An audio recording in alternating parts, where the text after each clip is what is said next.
What's up, everybody? Welcome in. We've got another episode of Back to the Beach with Kristin and Steven. I'm Steven Colletti. I'm Kristin Cavallari. There she is. And we've got a very special guest today, an episode that we've been looking forward to for a while. It's been circled on the calendar.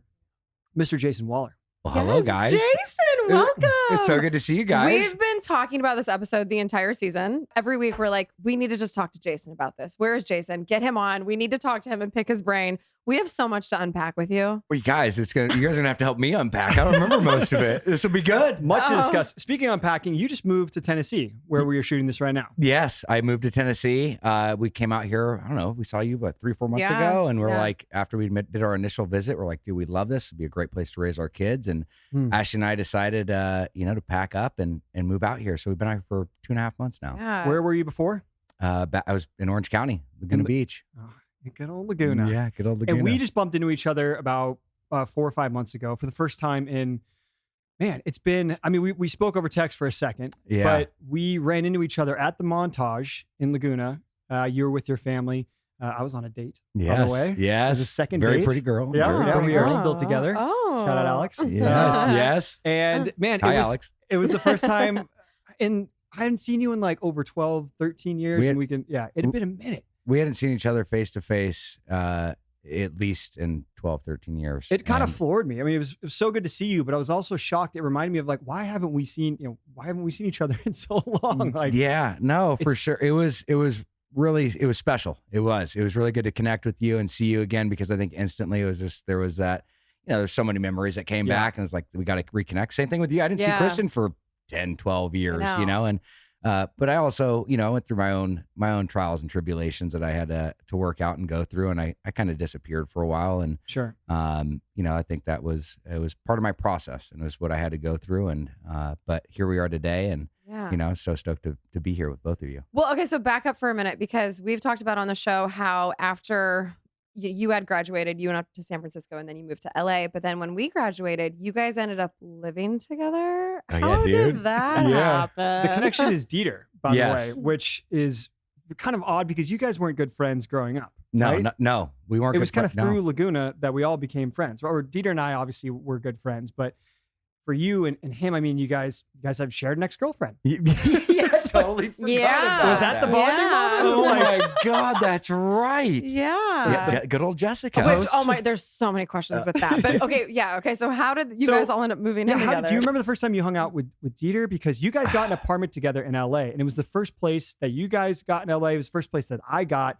And I wasn't even supposed to live there with you guys, but I wound up jumping on the couch for a little while, which turned into a few months longer than that. I wound up getting a little twin bed and pushing it into Dieter's room. And you were dating Lauren at this time too? I literally had that place, and I think I stayed there once, and I stayed because we had it together. I mean, we partied there, but then I'd leave to go to Lauren's house, and Steven and Dieter kind of took over that place.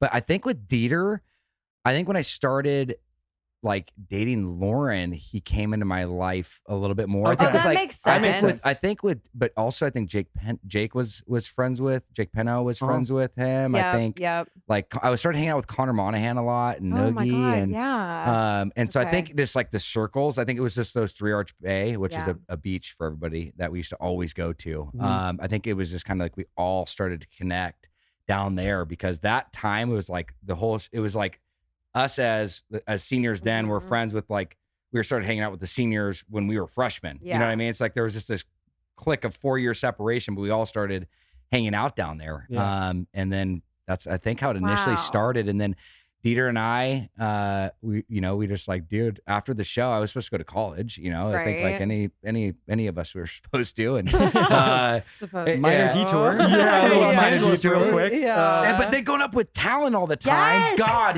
I blame everything on Talon. It's his fault. It's all his fault. That's what I talk about all the time. Because 17 years old, we were going up to LA, and he's like, come up, we'll go out and stuff, because we're always doing these house parties right in Laguna. And so I think that's kind of how this all came together too. Definitely the move initiated this.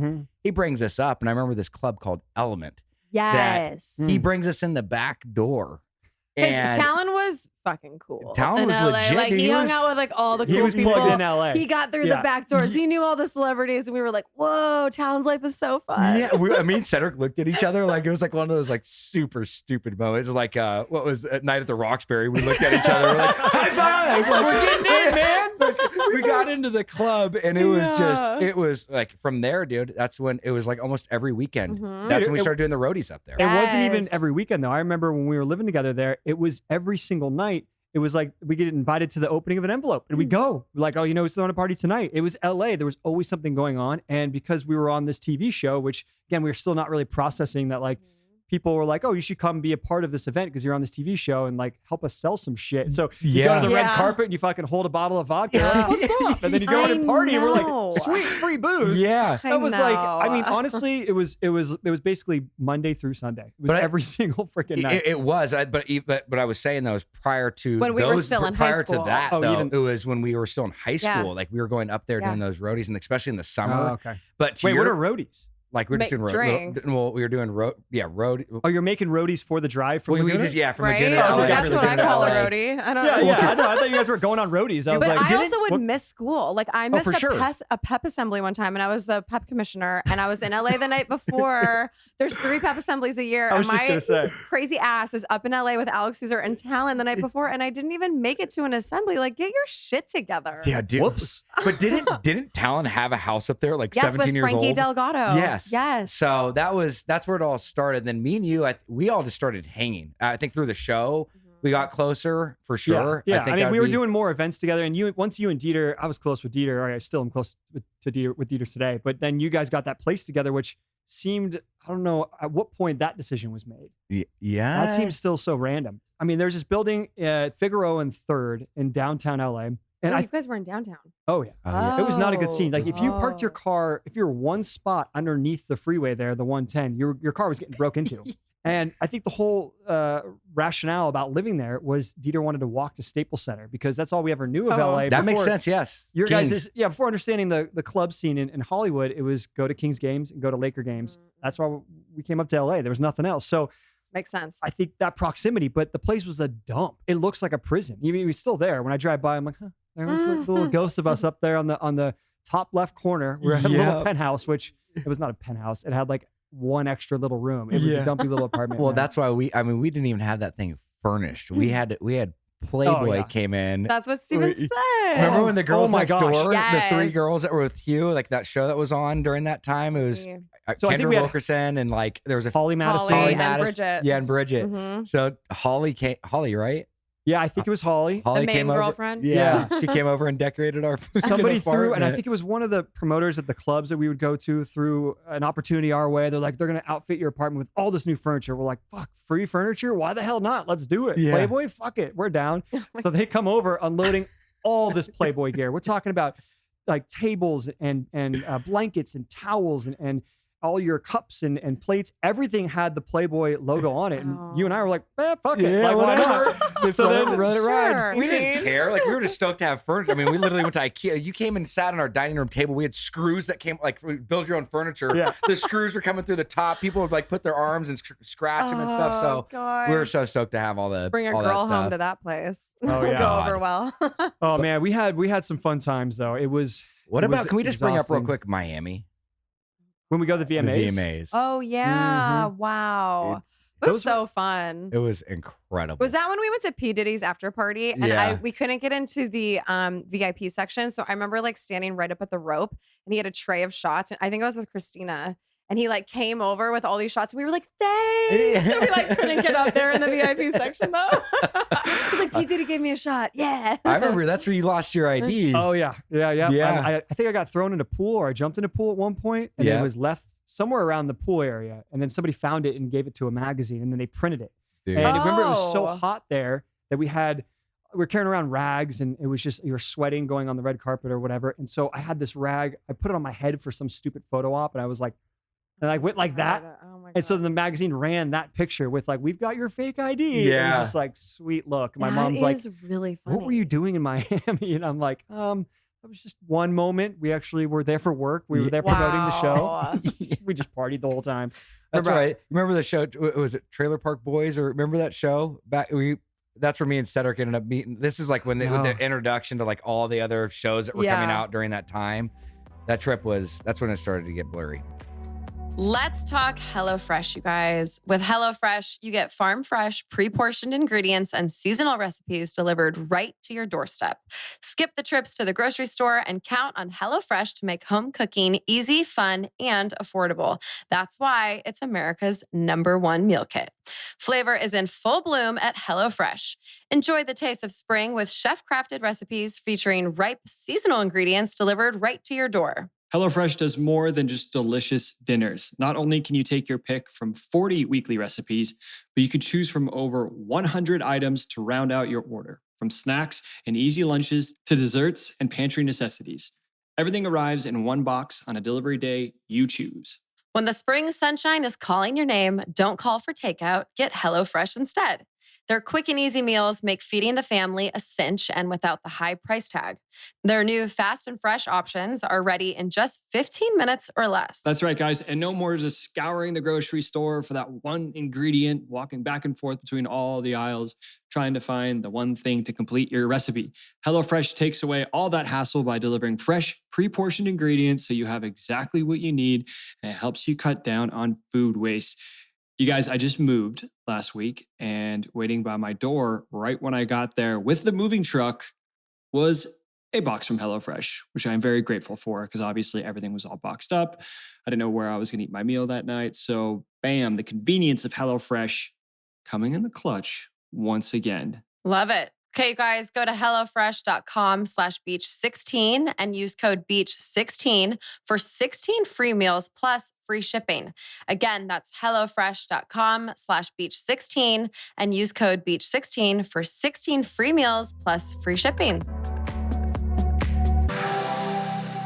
Now, you said to me there's a couple year period where you just don't remember anything really.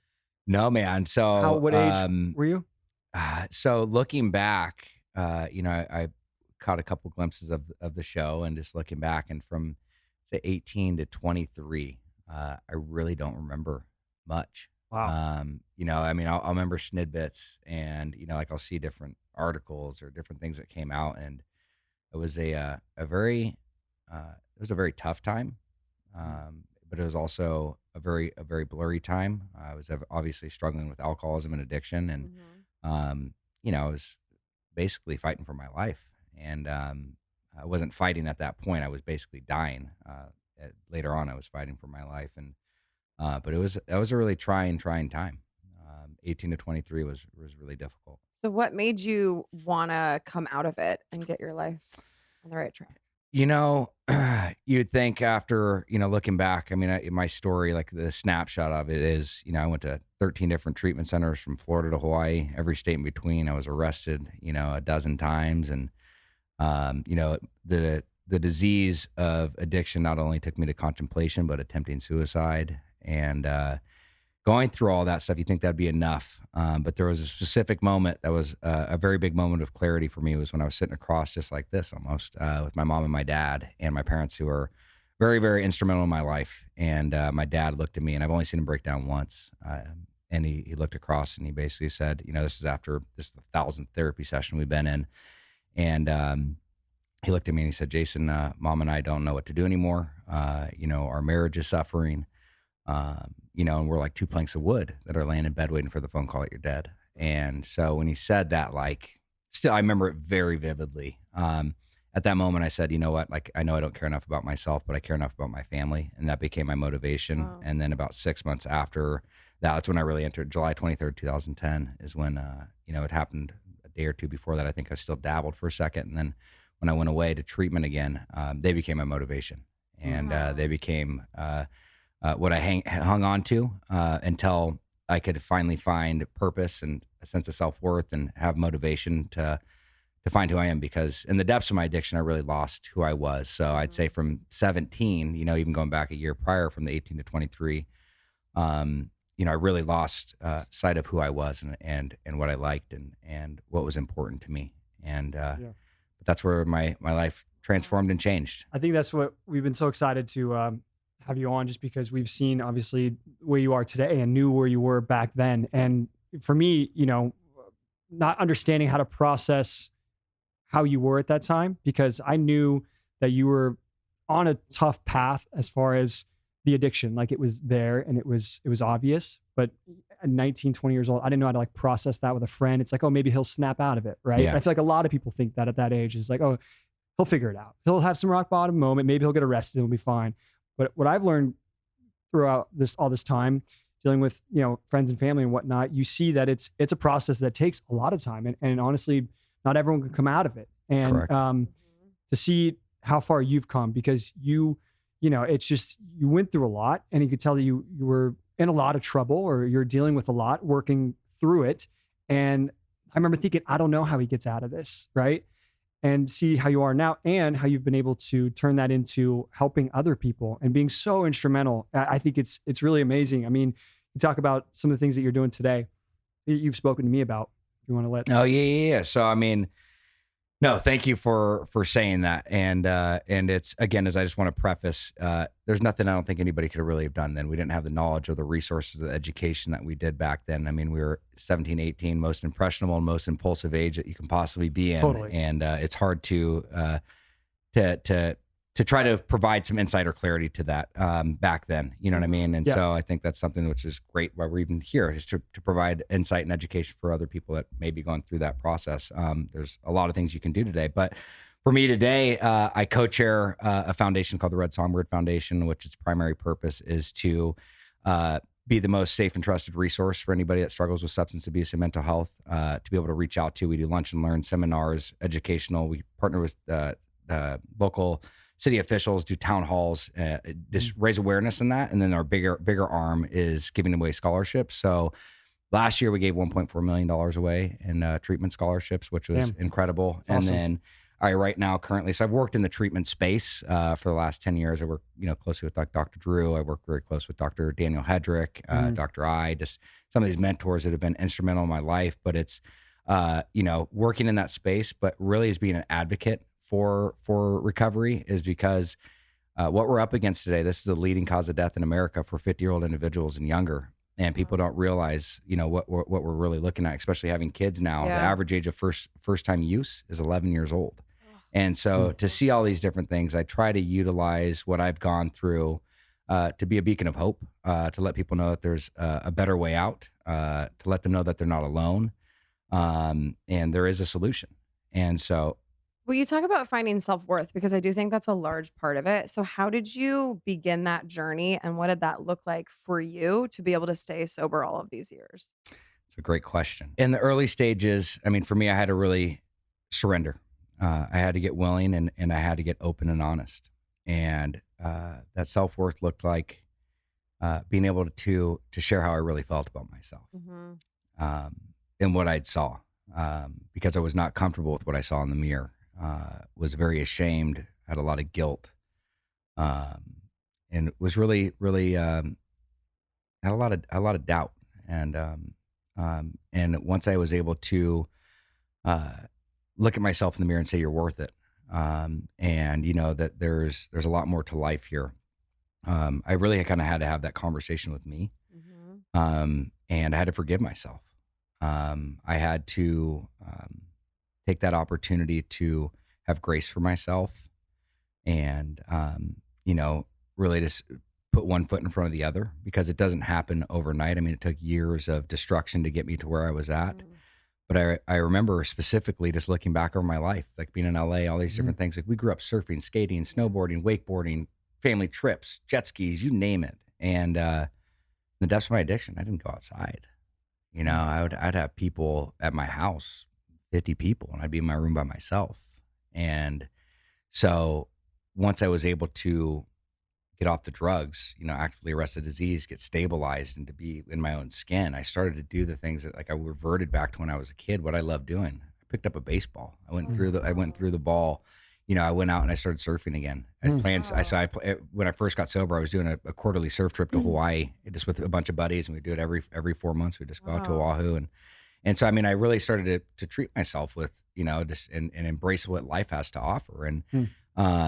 And again, I think the biggest piece was all those things, right? And sorry, I can talk about this stuff forever. No, I love it. But it's like, God was a big proponent in my life. And that's something that I've always held on to, again, for whatever you believe in, for me, it's God. And, but it was also a service, service was one of the biggest things. So after I got some time under my belt, I kind of live with the mantra and the mentality of do something nice for somebody and don't get caught. And so when I would do those types of things, I started to get outside of self, especially when I was feeling down on myself, and you do something for somebody else. And it's a great way to give back, but also to realize that you don't have it that bad. And so, but there's a million different things that I did in the beginning. I mean, it's, again, I wish I would do it more specifically, but also there was a lot of unwinding, right? I mean, my brain, it took years. I remember when I went on Celebrity Rehab, that Drew looked at me, he's like, bro, like we had a side con, I don't know if this is on the show or not. He's like, you have the alcoholism of a 55-year-old. Oh, wow. And I was like, okay, and he's like, the good news is you're like 22 or 23 years old, that you can reverse this. Wow. And so, which is, again, everything's good. And so, but there was a lot of those, shocking moments that happened in my life where it was just kind of like, wow, I didn't realize how much damage I was doing to myself. Do you feel like during that time, would you equate any to what you're struggling with, or what you're going through? And I know there's different layers to it, but your experience of being on a TV show and having this, deeply personal stuff, or so people think, right? Of what MTV is portraying as your personal life, your relationships, your love, what's happening at 17 years old. Is that playing a significant role, or do you feel like you're, I love it. No, that's, I've done a lot of work on myself. And so I can actually look back, and to answer your question shorthandedly is it did not cause what I had struggled with. It definitely added fuel to the fire. Sure. But I can look back now, and Kristin, you may remember some of this stuff. I don't know. But when I was 12, 13 years old, I can see that I struggled without ever picking up a drink or a drug, I struggled with alcoholism and or addiction. And it, again, is the emotional state, the mentality that I had when I was young, and just the insecurities, just the anxiety, the depression. I told you just outside, when I was 12, I struggled severely with OCD. To the points where I'd wash my hands until they bleed when I was 11 or 12. Like, I was causing trauma, and I didn't realize that to myself when I was really young. And I didn't know how to come out. Like, we're the cool group. We're the fun, like outgoing, like, behind the scenes, I wash my hands like every 14 minutes. Like, really? You were still doing that? When I was, because then I ended up I went to a psychiatrist. I got, put on an SSRI. Were your parents aware of this behavior? Yeah. They were aware of all of it, but it was like I was living this double life, right? You don't like, talk about it with friends. No, it was just like weird. And then so again, as after I got put on medication down the road, then like it subsided. And again, medication only helps minimize the symptoms, and it's supposed to allow you to actually do the work. That's what medication's for. A lot of people don't know that. They think they take the medication. Oh, my problem's fixed. Like, no, that gets you to a place so you can actually work on it. And I never did that. So basically at that age, and again, is just with the knowledge, and I don't even think anybody really offered it. It was like, yeah, take this and it'll help mitigate the symptoms that you're experiencing. And so I took it, and lo and behold, and then it was just all these other, it was just, the dominoes started happening. And then also as I'm pre-genetically disposed to addiction. I think everybody is to some degree. I mean, everybody wants to feel good, loved, liked. I think that's just natural. 100%. But ultimately, is some people get into unhealthier habits, right? And so for me, it obviously, it was super severe. But so the show, having, yes, I mean, to the point of so that's all was there. The show did not cause that, right? But looking at it, at 18, 19, most of your friends are looking for fake IDs, and they're just stoked to party. All of us were being paid to party, travel the world, and we were living the dream. So it definitely ignited it, which I'm actually grateful for. Exacerbated it for sure. Yeah. I feel like, even seeing the show, the first couple episodes were, where you're, to me, clearly drunk on camera. It's like, I feel for you, it's like MTV, it's great for them. It's where it's gold, it's for me in Cabo. What happens when I blow up on Kristin? I'm completely blacked out. And, it's just, they paint you as this, the bad boy, right? That's your character on the show. You're making all these, you're playing these different girls, and you don't care about them. You're just trampling hearts like it's no worries. And, it's hard for me to watch, because I know who you are as a man, especially now. And for back then, understanding what I know now, that you were struggling and how you were handling that, was like, you were probably the first one of all of our friends around our age to be like an alcoholic, to like clearly have a severe, abuse issue, and no one was going to call it out to you or anything during that time. And so it's hard to watch that now and see those scenes that are pivotal scenes in the show, right? That you're dealing with a relationship with Alex or with Jessica, and you're drunk. Yeah. Were you drunk all the time when you were filming? Because, obviously you were going to school. You weren't drinking at school, right? How bad was it? Were you? So walk me through that, because we'll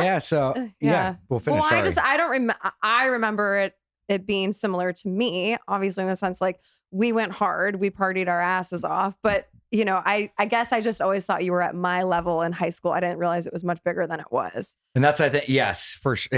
And it really started to take off senior year. Mm-hmm. I would obviously, I forget the exact amount. I'd have to look back. I definitely missed a lot of school senior year, and that was attributed to to drinking and partying and just going to the beach. And again, but also part of it was, I don't even know that it was so much denial back then, because 17, 18, it was just like, again, as we're still developing, right? Like, we're going through. And we thought it was pretty normal because a lot of us partied a lot, Exactly. So I drank at the beach during the day too. Yeah. Well, and then I think it was almost cool to joke that you were an alcoholic. Yeah, right. I think we all had that group of friends that would leave at lunch, that would smoke weed and do, we all, you know what I mean? But I started, towards the end, I remember specifically a couple different times where, we're drinking and that we brought, put our Starbucks cups and we put vodka in it or whatever we did. And then, during one of our baseball games, we got smashed on the bus and smoking cigarettes in the bus. And so, there was a lot, there was a lot of stuff that happened. And it's crazy just kind of thinking about all this. And there was, just so many emotions that came up when I rewatched, just today, watched the episode, because there was just so many things that went through. But I definitely was struggling. I don't know if you guys remember, I actually went to boarding school at 17. I do not remember that. Yeah, I was out in Provo, Utah, for 3 or 4 months. So senior year. It was or junior. No, it was junior year, and I came back. But that was, that was more of like, it wasn't really so much alcohol related of why I went. It was just more behavioral, like this. It was one of those things where I sat down with my parents, are like, are you open to this? And I was like, yeah, just wasn't combative. And like, oh. So I went. And I probably should have been there for sure, but I was able to talk my way out of it and come back, and I was like, this isn't the right fit. But yeah, I went to a walkabout. I went to like a wilderness program. Like lived out in the woods for 30 days. Oh my gosh! Came back and went to a boarding school for a few months. Wow. So filming though, do you remember a time when you were sober filming, or did you use it as an excuse to drink because you're like, I get a little nervous, or?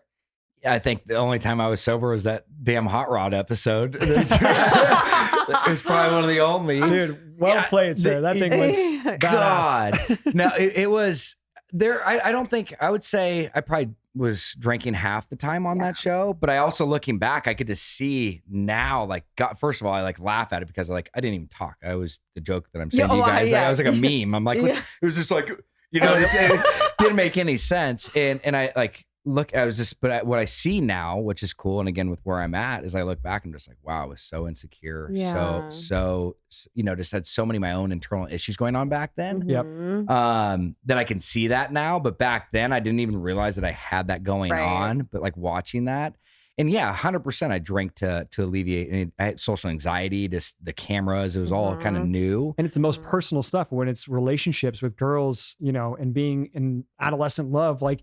Probably the last thing you want to put on camera, which is like what's going on with you and your girlfriend, right? Correct. Is what's going on camera at that time and what MTV really wants from you. So so if something's really happening, right? Like it's to even be able, I was always very like, that's why when I drank it was just kind of came out. But when I was there was a lot of things like either in the moment I was uncomfortable, I wanted to say something, but I was with all these cameras, I'm not going to say this. I was in the same boat, man. I look back at some of the scenes when, they're trying to replay this like full love triangle between Kristin and Lauren and myself. And they're having everybody, whether who I work with or friends, like ask me, so how do you feel about the girls? Right. And it's just, those scenes are so cringy for me to watch because one, it's just, it's just not what I was doing the entire second semester of my senior year, but like, I don't know how to handle that question and talk about it there on camera. So I'm just kind of like laughing it off and not really saying much. And it's just, yeah, it's the same thing like you're saying. I'm like a mime. I'm not really saying much. I'm just kind of mumbling something and laughing. Which worked to their advantage. And and then they still run with it because that's what they need for the show. So I can relate to your character on the show, if you will. And the sense that like you're not this table of players. Let's be real. These are the bad boys. Yeah, you called me out. You called me out on one of the episodes. I'm like, excuse me, Jason. You're 2 peas in a pod right there. Yeah. Well, we were like thick as thieves. Yeah, I know. was like, but which then they don't show that on the show actually, which kind of bums me out. But I remember like me and you it was like we've fucking ran that town. We showed up, dude. It was over. Like. Okay, I want to get into some of the fun, like more lighthearted stuff. I gotta talk to you about Jessica and your relationship with Jessica. Bless her heart. Honestly, though. Bless you are a Nashville guy now. Bless her heart. It's like such a Southern thing here. But okay, did you like her? Why were you with her? Were there ever any good moments? What in the actual fuck? Oh my God. And how long were you guys together? Was it really only 2 months? She said 2 months on the show. Okay. She did? Yeah, and I remember that's a long time. It is in high school, but we also were like, whoa, but for the amount of stuff that happened between you guys, it seemed like you guys were together for like 2 years. Yeah. God. Jessica. Good old days. Jessica Smithereens. I kind of was just in this stage in high school. I think it was more of like I was obviously not wanting to be committed with anybody. I just think it was just more of like, hey, like my form of let's be a couple is like let's just hang out and get down, you know? And it just put a title on it. And oh my God. And so I think there was a couple attributes I was happy about when I was in high school, you know, I love you, Jessica. Like seriously, I mean, I actually need to I probably need to totally need to make amends to her for everything that happened back then. But you know, I think it was just really more of there was not I don't know, it was just kind of going with the flow. Yeah. There wasn't like, oh, I gotta date her. You know what I mean? Yeah. Was that the same thing with Alex, or did you guys have more of a history through your families? I think we kind of learned about this on the show. You guys were friends for a long time. Yeah, so Alex and I were friends for I think she was my first girlfriend in 6th grade. Oh, cute. Middle school. Yeah, Nice. middle school, yes. Lauren and I were middle school. Oh, I didn't know that. So you gotta you've been holding on to that this whole time we've been filming this podcast. You always gotta go back and revisit it, right? To make sure that it wasn't the right thing. Sure. Of course. Went back but Alex and I were even I think that was even a shorter stint. It seemed like it. I think that was a few weeks. Yeah. Maybe longer. She spoke about that. Although I tell you what, you guys were making out at prom. Yeah, we were. Yeah. What happened to Cammie? Where was Cammie? She was a good third wheel, you know. She hanging out. God, Cammie. Cammie. Do you remember going to prom with Cammie?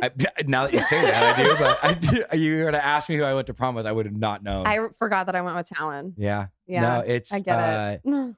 Yeah, no, and I think honestly, the first real girlfriend that I was happy about was Lauren. I think that was the first one. Well, you could see tell. that. Yeah, watching the show because we saw you with Jessica, we saw you with Alex, and then we were like, he just shouldn't have a girlfriend. But then we saw you with Lauren, and we were like, oh, hang on a second, it's actually you were really sweet with her. It was cute, and you can tell that you guys had chemistry. Well, I feel like it's the real you. Yeah. Underneath all the the booze and being drunk and belligerent and the kind of tough guy persona.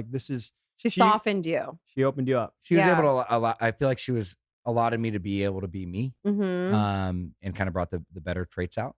And that was the first relationship probably in my life that was a first real relationship. So your first love. Yeah, I mean, you could equate it to that, but I mean, that's you know what I mean? That's where there was more seriousness to it. Like, okay, I'm not going to cheat or, you know, it was more committed. Yeah. So I think that was, definitely wasn't like that with anybody else. Yeah. So on the show, we just watched episode, I believe 13 of season 2, and it's your guys' barbecue, and then we got the hot rod date. Oh, when you guys first start dating. Yeah. Yeah. That was. Yeah. Do you remember what point in your guys' relationship that was? Okay, so you guys are gonna have to help me remember this part. So when we did the promo shoots, because this is where it all started. Is we did the promo shoots. Between the house. two of you. Yeah, so this is the first time I met her. It was we obviously through school, but we didn't hang out anything like that. And that's why I think to everybody's point, it was the most random Okay, relationship. but that actually makes more sense now, right? You guys were together because we were promoting the show and doing all of that. Well, when we did this, so when we did the actual, because season 2, it had to have been before the show started, almost like wherever it was when taping purposes, because obviously we were dating on the show, and so it wasn't like the show wrapped and then we did the promos, right? So it's like whenever we're in the pool, like all of us were there. It was in Laguna, North Laguna. I remember that, and that was where like it all started. And so that was that specific like get together was where like we ended up like talking and hanging out, and then that's when it started. So you remember when that barbecue where you guys kind of flirt, she's trying to take the cigarette away from you. Oh God. You guys have been like seeing each other for a couple weeks, couple months. Because you could tell when they bring you up and Lauren's like, oh yeah, Jason can come. Like she lights up. So you guys clearly had been around each other. It wasn't like all of a sudden she just like figured out who you were. Okay, so I'm going to ask you guys this: is based on where you watching the show? Was that it's supposed to be in the summer? Yeah, it is. There's the date where you show up in the hot rod and Jim and Kathy are talking about you, and she goes up, and then you guys go out to dinner. And it's made to seem like it's a first date, kind of like this is just starting. It's probably within like a few weeks of that would be my. It was probably pretty accurate to that. Did you guys go out without cameras before you did on the show? Besides the promo shoot and everything? We hung out. Yeah, I'm sure we hung out for sure. Okay. But like, I don't. If we did, I don't remember. Okay, yeah. But I'm sure we all just kind of like the pool party and all those different things. Like we all hung out like that. I don't know that we'd ever did like a one-on-one date. Yeah. Okay.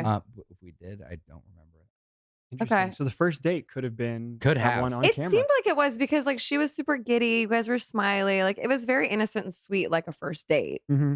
I was just communicating in sign language. Literally. I know.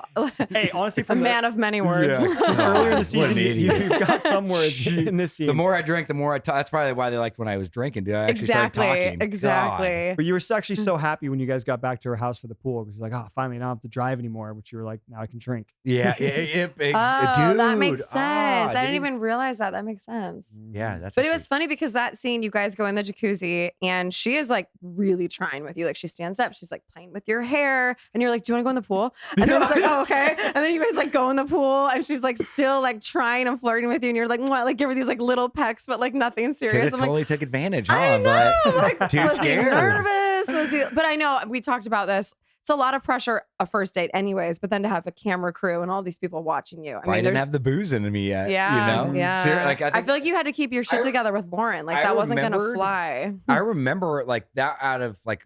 Again, I need to go just watch the show just to see what I remember, what I don't, because I'm sure there's stuff on there. I'm like, oh God. But I remember that day and stuff. Filming. Yeah, I remember that. Yeah. And then you went on to do The Hills. I did. How many seasons of The Hills did you do? I did the first season, then I was like on like spotty on season 2 and 3. Okay. Wow. Yeah, but. Yeah, that was a whole nother. That's when things started to take. That's when things got bad. Okay. Like that's when like that was it wasn't like in the thick of everything, but that was when it really started to escalate, and like my disease became. You know, they always say addiction's primary, chronic, and progressive. I was definitely in that progressive state. Okay. And probably like literally when we broke up, like that's when like it just went like it was good timing for her. You know what I mean? Like seriously, it was it was not healthy or conducive to be around. All right, you guys, this episode is sponsored by BetterHelp. All you guys out there, you know that we've talked about this before. We prioritize our mental health here at Back to the Beach with Kristin and Steven. So we're checking in with you guys. How much time do you actually spend on yourself in a given week versus how much time do you spend on other people? And actually, how do you balance those two? Do you take the time to think about, all right, am I giving myself the room that I need to breathe and checking in with myself and making sure that we're on a path that we feel comfortable about, and you're not just, brushing aside your mental health and the fact that you may have some feelings that you're not quite processing correctly. As you heard from me in this podcast, there have been a lot of feelings over many years of me trying to process my experience with Laguna Beach, the real Orange County, and not really taking the bull by the horns and actually processing them properly. But as I've gotten older, the mental health should never be taken for granted and actually should be something that you're checking in with weekly. And one way to do that is definitely BetterHelp. Kristin, you've done therapy before, right?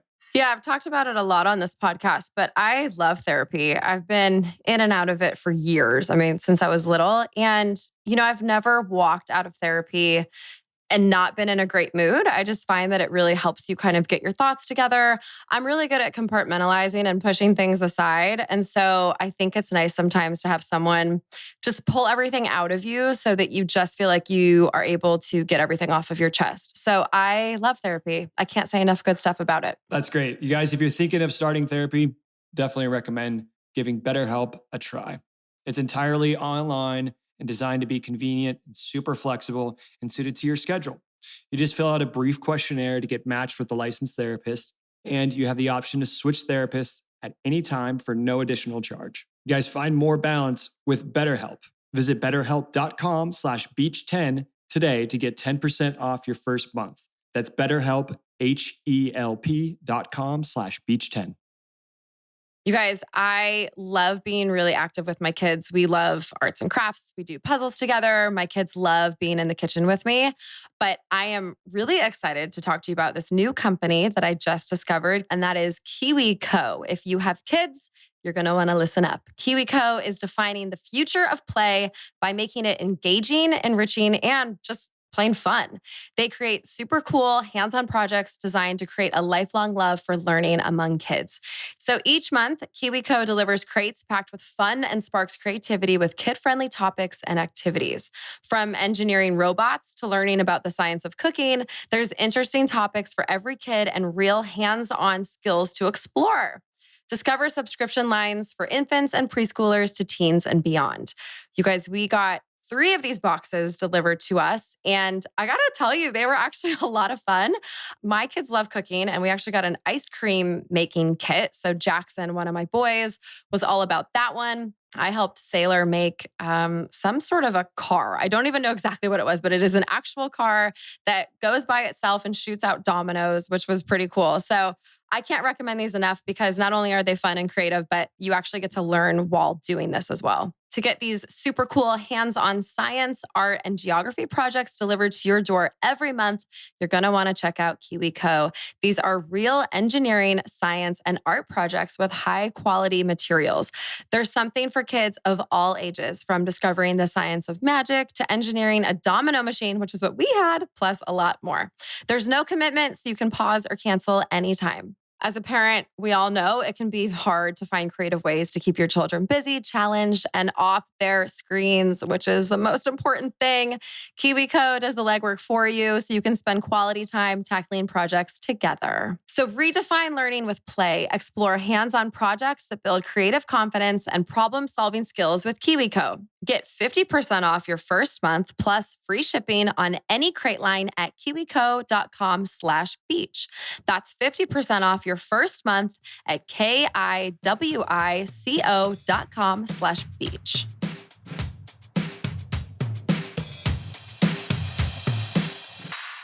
So you and Lauren broke up when you were how old? 22, 21? No. God. So we dated my senior year, right? And then we left. So probably dated her like a year and a half. Oh, okay. I'm thinking about Okay. that. Like, so 19, 1920-ish. And then- Because I think we dated for a while and we broke up and then we got back together. Oh, okay. I want to say that's what happened. I think I remember that. Yeah. Yep. And so I want to say max 2 years. No, Okay. definitely over a year. But And then when did you meet Ashley, your wife? oh my God. I met Ashley actually in 2011. Yeah, 2011. Okay, so after you got I got sober. And so I basically promised myself and getting to know myself. And again, that's the other thing is like the best part about sobriety is I got to know who I am, right? And like I got to find out what I like. And when you date people when you're under the influence, it's not, you're probably going to surround yourself with, those type of individuals when you're in that state. Yep. So being sober, you're a product of your environment. So I was just surrounding myself with good people and we connected back in 2011. And she has to tell you guys the story. It's so much better how we first met. Cause I actually met her when I was out, like still drinking and stuff. And then we didn't talk for like a year and a half. And then we got reconnected through mutual friends and then went on our first date and the rest was history. But there's like a bunch of stuff that happened between on that day. When we were out, it's funny, but no, she is incredible. And I knew she was the one. Again, I probably had 10, 11 months of sobriety, and she came to my 1-year sobriety with me. Like I had like a big party in Santa Monica, and it's like a celebratory thing. And after that, she basically said, "Hey, look, like to support you, I'm not going to drink anymore." And I was like, well, it's really powerful. And because I told her one of the first things, I said, look, my sobriety is the most important thing to me. If I don't have that, I have nothing else. And so that kind of created this conversation where, again, that's a normie. Somebody could just stop like that. And you take it or leave it. But I knew when she said that and like how important my sobriety was to me, because this is the first time I actually was like enjoying life again. And like, felt like, present and had a passion and had purpose. And, but she was really supportive, and we've been together. God, we got married 10, 12, 13. I did that so I can remember it. Smart. But we've been together. So we've been married 8, 9 years and together 11 years. 2 kids, Delilah and Wyatt. It's been fun because we're, 15, 20 minutes from each other, and we get our kids together, and it's just been really nice to be able to reconnect. And also Cedric is moving here too. So we're really getting the gang back together. Yeah, that MTV. Dust off the old cameras. Right?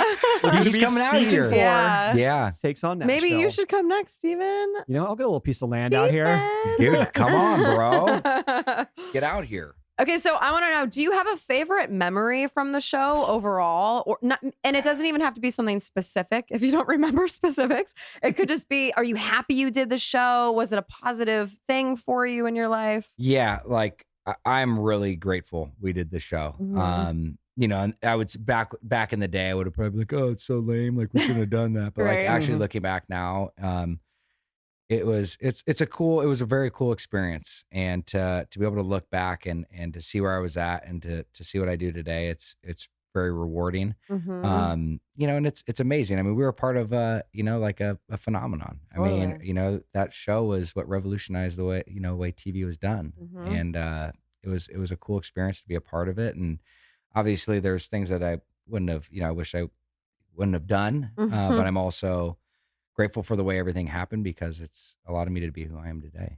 What about you guys? You guys happy you did the show or no? Oh, completely. I mean, and like you said, there's obviously moments I'm not proud of, but I think the biggest thing for me was at that age, I didn't know who I was, and I was definitely edited and portrayed a certain way. And what it did was really made me look inward and be like, I don't think I'm this girl, but I know that I don't want to be this girl. And so I think it really made me grow up and get my shit together, honestly. Yeah, for sure. Yeah, there was a time where I struggled with the show, and I think it was almost in denial that it was even there. And that was like 5 years, or the first 5 years after it aired. But then from there, I think it started to go into where I felt like I was okay. I'm like, okay, I've dealt with it, and I'm kind of found my path. Right. And working on other things, building who you are and kind of getting your identity of what you want instead of what MTV was portraying us as. And thankfully from there, it continued to only gain momentum of like a comfort level with having done the show, and glad that I did it. And even at its worst time, right after the show aired, when it was completely uncomfortable with all the attention that we got from it, or just so blindsided by it, that it was this, kind of phenomenon that I was in so much denial about people actually watching the show. It's like, nope, this is actually the numbers are there and people are watching it. And, eventually, it got to a more comfortable place. And then there was a time about, 5 to 10 years ago, where as podcasts are coming around, I'm like, I want to revisit the show. I'm ready to go back because I've seen some parts and I just want to go through that, experience it, because I'm also now getting to a more mature spot, because I was so insecure about it back in the day. It's like you're saying, at those times, and us on camera when we're dealing with our relationships, so incredibly insecure and emotional about it. Emotional, did not know how to process my emotions, did not know who I was. I was just trying to fit in and be cool and have fun. Right.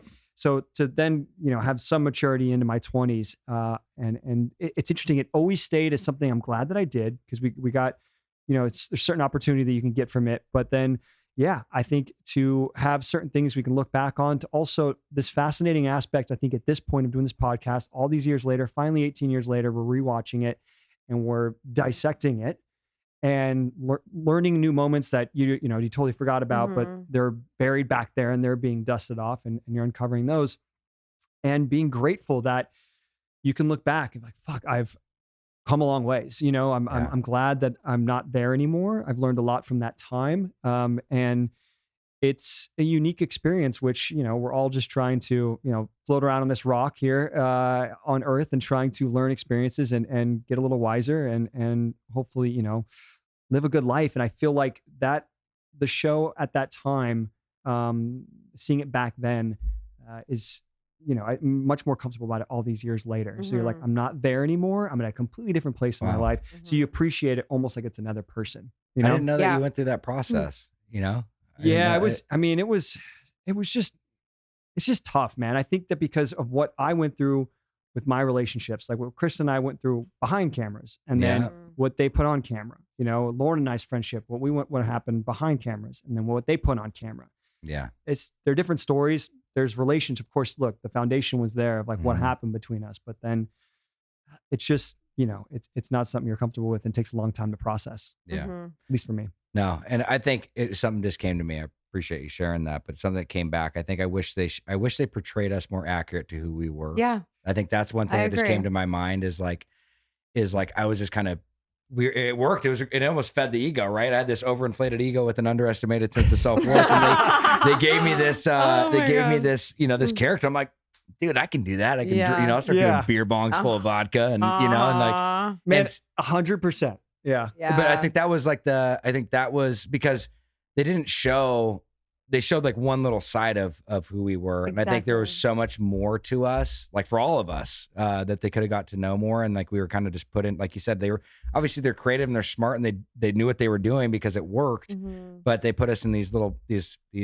compartmentalized us into what was beneficial and we what couldn't worked. Sway outside of that. We box didn't know either. We were so new to this. Like I remember like, I had no idea what to expect when we were doing this. Right. No. And it's like looking at what Laguna Beach became and like looking at like what was made of that, dude. Like, I mean, from the like this literally from merchandise to just everything that came out of that whole show. I'll never forget the first moment I went down to the gas station in Laguna after the first episode aired. And it was just like, what the hell just happened, dude? This car got bum rushed. Wow. Yeah, that's crazy. It was gnarly. I remember I mean, they were selling like star maps around Laguna. People were of just like it kind of instantly changed the whole dynamic around town for a little while. But and you saying, talking about our personas, I remember the one thing was like, all right, this whole love triangle thing was difficult. And remember that was kind of a storyline for me that was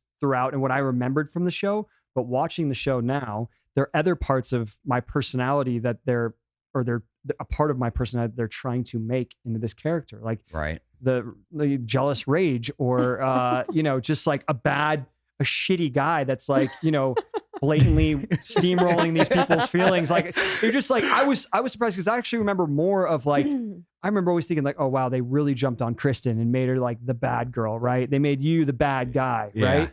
And I remember that, and then I'm watching the show and I'm like, shit, there's these other parts about me. I was like, no wonder I just buried this. I was like, I can't watch this ever again because it's just so surreal. And back then we couldn't ever defend ourselves. There's no social media. We had no publicists like at the time. We're just random people that were plucked from obscurity and thrown onto MTV. Yeah. So it's difficult, man. So it takes time. And I mean, it's so true. I mean, just how that whole process came together. I'm excited to actually listen to how your guys, because I wasn't a part of the first season, so I'm excited to hear you guys' revisit to the first season. It's been how it all happened. So fun just to be able to go back. And for me, honestly, it's cleared up so much being able to have you break it down with me. Also, you remember so many more details than me. Yes. So much. I'm like, I don't remember anything, but you come in with all these little nuggets and I'm like, thank God we have you, Steven. But it's been really nice just to go through everything because I also walked away from the show being like, MTV fucked with me, like just me and nobody else. And now I'm sitting here and I'm like, no, they fucked with everybody the same amount. Yeah. And I was so wrapped up in my own world at, 17, 18 that I didn't realize that. Like I never realized how much they messed with you too. I just believed everything and it caused a lot of friction between the two of us. But, and watching you and your love triangle now, and they're always trying to force these fucking love triangles because it worked so well season 1, but you realize everyone was edited just as much and manipulated just as much. And so I actually have a lot more compassion for everybody when I made it all about me for a long time. Right? Yeah. Typical. I get it. Your first scene was fascinating to me. Do you remember the first scene of your first episode? Was that at Casey Reinhardt's house? I think it's right around there, but you're actually the batting cages with Cedric. Oh, shut up! No. remember? I'm getting flashbacks. No, I'm not gonna go into the whole scene, but to me, the moment is when Cedric talks about your baseball game that day. Yeah, and you're like, and he's like, "What time is it?" You're like, "I don't know." You just like crush a line drive. He's like, "You pitching today?" You're like, "I don't know." You crush another line drive. It's like, I'm looking at it like, oh, MTV's got their guy. Oh yeah, they're just loving this. Oh like, this my fucking God. badass Boy. over here. Oh my Here's God. our bad boy. We're gonna The ride him through ultimate 18 bad boy. episodes. You played the part for them perfectly. You want to know what people always say to me? They're always like, "Was Jason really in high school?" I'm like, "Yeah, Yeah, no, he was. Yeah, Yes, dude. he was 17 and 18. Yeah." Dude, that's what people. It's so funny. I mean, how many people are like, "How old are you really?" I'm like, what do you mean, how old am I really? Like, but everybody, I mean, always thought I was way older. Yeah. Way older. Yeah. You know. The beard was going strong early. Yeah, it was. You brought it man. out early. Freaking came out of the womb with a mustache. Bro. You know what I'm saying? No, but it was. Well, this is like incredible to just relive this, and it actually is motivating me to want to go and I've never actually like sat. You know, when the show came out, we got those VHS tapes. It was like, dude, let's put that thing in. Let's see what's going on, and it was like you made a moment of it. But since then, literally since 2005, I mean, whether it was it's not like I sat there and paid attention. You know, if it was on the background or if it was on, oh, let's see what this episode's about. Yeah. So it actually is kind of like I think it's at that spot where it'd be it's that time to pull it out. It's been therapeutic. I right. highly recommend. Yeah. Isn't it telling though that we all watched it? We got the VHS tape, we put it in, and then you never watched it ever again. Yeah. I know. You can tell that we're Black it out of our memory. trying to process it at that age. Of Yeah. like, I don't, you know what? Let's just lock that away When you and know move on. You know what the hardest part was though, is because we had nobody, not even your parents, nobody to go talk to or process because nobody could relate to it. That's such a good point. Meanwhile, nobody. This world that we're living in LA, these blogs and whatever are writing stuff about us or just creating, adding fuel to the fire of this character that MTV's built for you. And it's a weird twilight zone that you don't know how to process. Well, like that I age. remember chat rooms were a new thing then. And I remember going on and reading and people would rip me apart. And it affected me. And so another reason I'm glad we didn't have social media then, because I can only imagine having people talking directly to you. Like now I don't give a shit, you know, but at the time I was super vulnerable to that. So that was hard too. On that note though, is when I was going through all that addiction stuff, you know what I mean? Seeing all that shit, that also just added, I mean, whether you're checking out at the grocery store, there's another mugshot of you, or like wherever it was just it was just you can't get away you from went. it. Yeah, and it was just kind of like there's so much shame associated with that. So it's like even though you wanted to get help, you didn't even, like wherever you went, it was just like you were constantly judged, or there was, you know, just everybody felt like they knew you without even being able to explain who yourself was. That was like the very isolating. It was a really challenging time. It is, yeah. Jason, we've been looking forward to this, and this was even better than I thought it was going to be. You truly are such an inspiration, and I'm so proud and happy for you. And I love that we've been able to reconnect and that we're in each other's lives now, you know, and we appreciate you coming on this podcast so much and being so vulnerable and opening up.